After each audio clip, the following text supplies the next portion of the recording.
Right, so we're brewing again.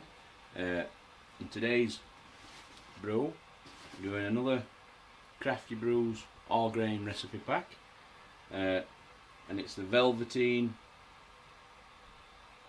Smooth Chocolate Oatmeal Stout. 4.8%, 23 litres. So I do like a milk stout. I think more than a normal stout actually. Maybe it's just that bit of sweetness in it. So we're just coming up to temperature, and then we're going to mash in. So I just thought I'd take this opportunity just to let you know some stats on the brew. And incidentally, this is the competition beer that well, it's the gift. Jake's Craft Brewing, if you remember, he ran a competition. I was lucky enough to win, and it was a voucher. So I bought this kit with it, and I'm going to brew it up today, and I'll send Jake some when it's done. So I thought I'd just give you a quick rundown of what's in it. 3 kilo of Marisota, 500 grams of Carafa Special 3, 500 grams of oats, 475 grams of brown malt, 250 grams of crystal malt, 240 grams of wheat, 500 grams of lactose, magnum hops, fuggles and cocoa nibs. And it's a 23 litre batch. It should come out at 4.8. Mash schedule's 90 minutes. Should get 26 litres of water. Boil it roughly around 23 litres. Left 60 minute boil. Start at boil is all the magnum hops. 10 minutes from end. 21 grams of fuggles plus your lactose, and end at boil. Balance of your hops, cool. But I'm going to be no chilling.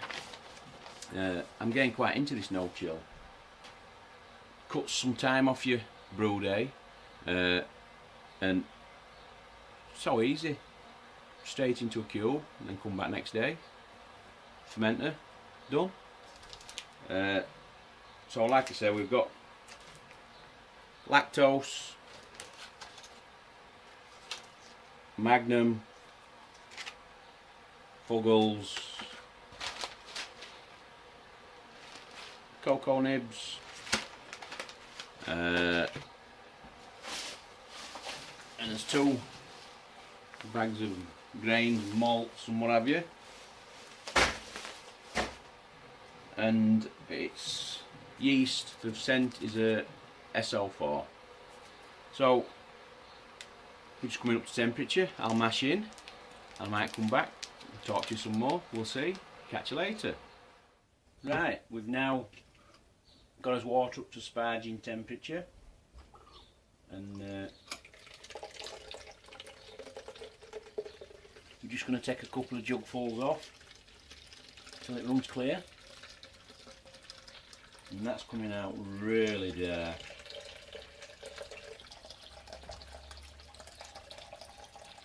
It smells beautiful.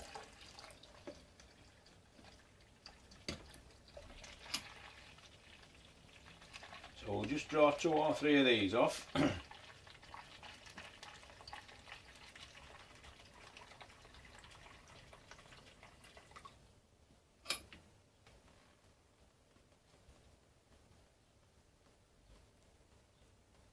And we'll get us sparge on. We've just heated his water up to 77 degrees, which is what we're going to be sparging at. God, that's dark. And We'll soon have us boil on. And this is the first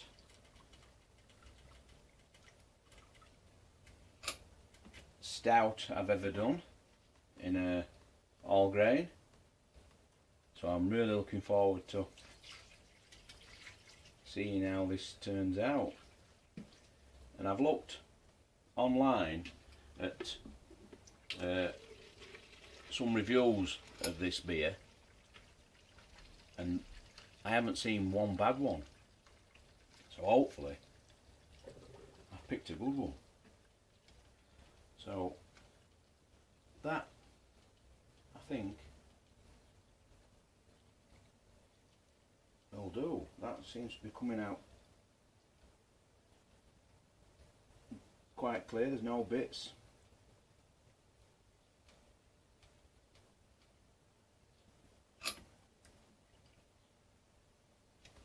So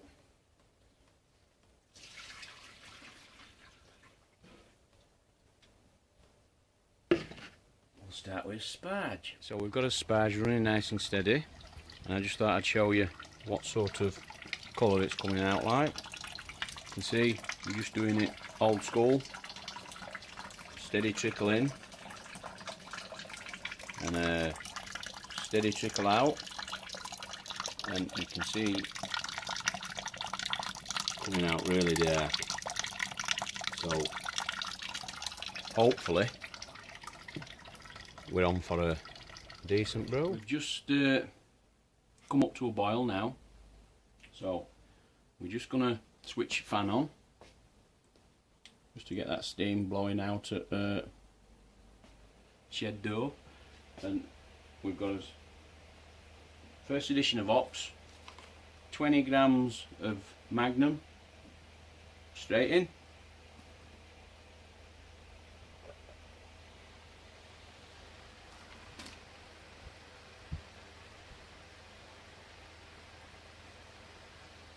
Give that a stir in a minute, and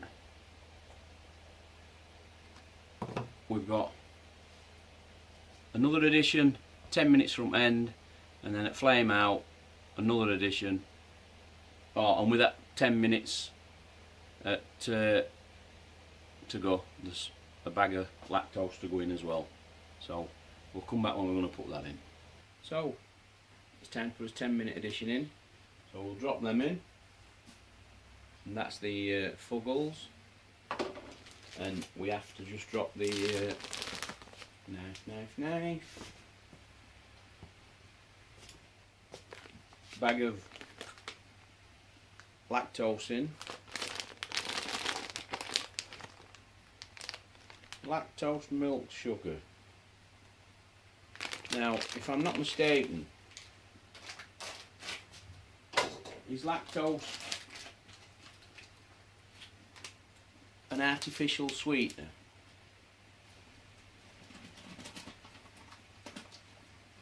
So it won't ferment out. I know it's what's going to give the stout some sweetness, but I don't really know that much about it. As far as I understand, it's an artificial sweetener that won't ferment out. Correct me if I'm wrong. So there we are. We've got one more addition at flame out in 10 minutes. Leave that for 15-20 minutes, and then we'll get flame out, and we're going to put his last addition in.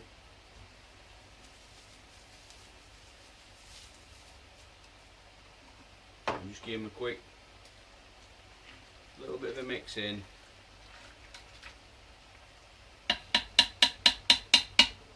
Right, and we'll give them 15-20 minutes, and time to bring cube.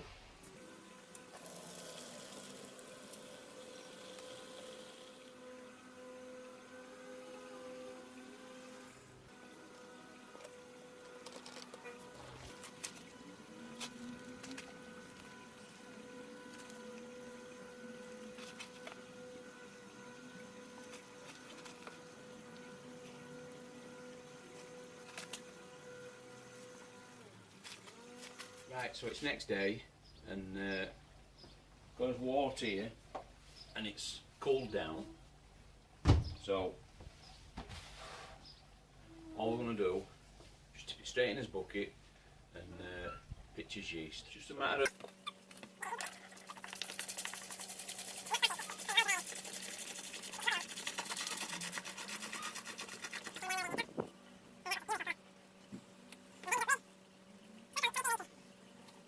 right, fellas, see if we can get this to focus. Now, that's saying 1060. This next step is to add cocoa nibs, but first you need to soak them in vodka just to sterilise them a bit. You can roast them and it'll give you a bit more flavour, but I'm just going to follow instructions, and it just says stick them in, just sterilise them in vodka for a while first, and oh, that smells absolutely beautiful. Anyway, all I've got is a jar, and we're just sticking them straight in.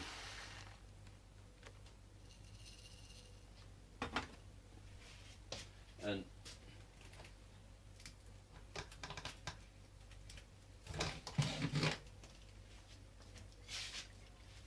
I don't know how much, whether you have to cover them right up or what, but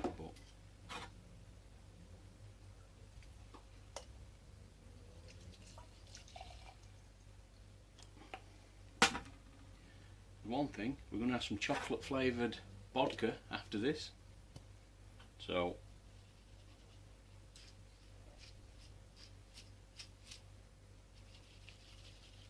they've had half an hour, and all I'm going to do is just strain them through a piece of cloth.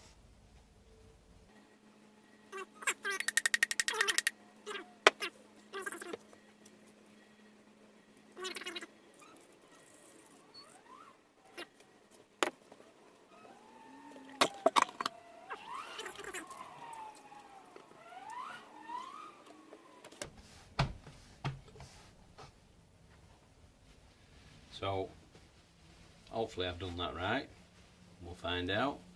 I'll see you later. Just racked it off from this bucket into a fresh one to bottle from, and all I did, I just put a little hot bag over the end of my auto siphon, and I was worried that cocoa nibs might be floating all over. Well, if you look, just let me turn that. They've actually sunk right to the bottom, which I was hoping that's what they'd do. So that was all to show you. You don't need to see my bottle, and we'll come back in a few weeks when we've got a drink. It's been just under 2.5 weeks since we bottled it, and we're now going to give it a quick taste test, see what we think. I'll not lie to you, I have had one just to see how it was coming on, and we'll crack this open and I'll show you what it's like.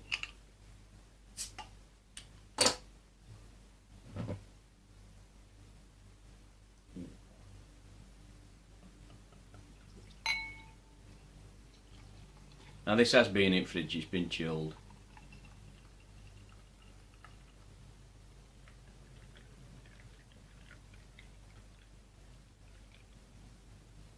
Now, I'm not getting, or I didn't get on the other one, a brilliant head,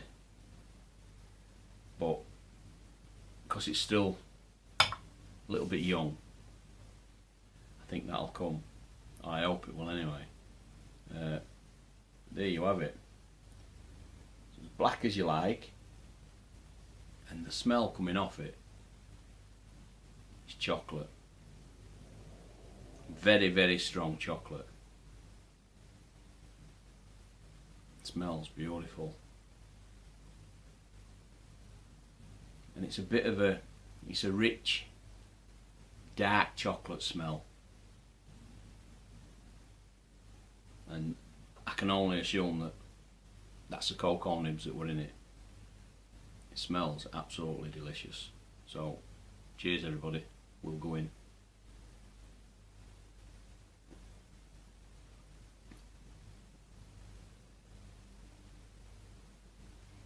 That is beautiful.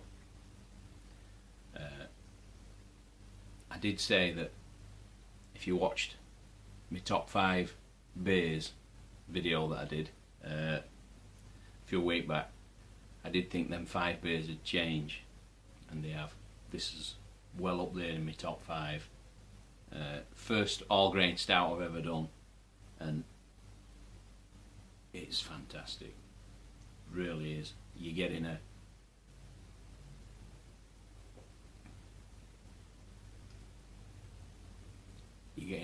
chocolate hit, you're getting roastiness coming through, not mega, but a nice roastiness, and it's not dry at all like some stouts are. You're getting a sweetness from lactose I put in, and it's just what a milk stout should be, or what I'd consider a milk stout to be. That is absolutely fantastic, in my opinion.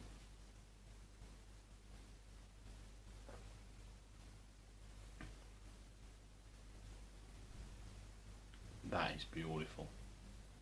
I will have to send a few of these out. Let other people taste it. But that head, quick swirl, and you are bringing it back. So hopefully another week or so that head might start to hang around. It's got a lovely silkiness, it's smooth, and it's got a nice body to it. Not a thick heavy body, but a good strong medium body.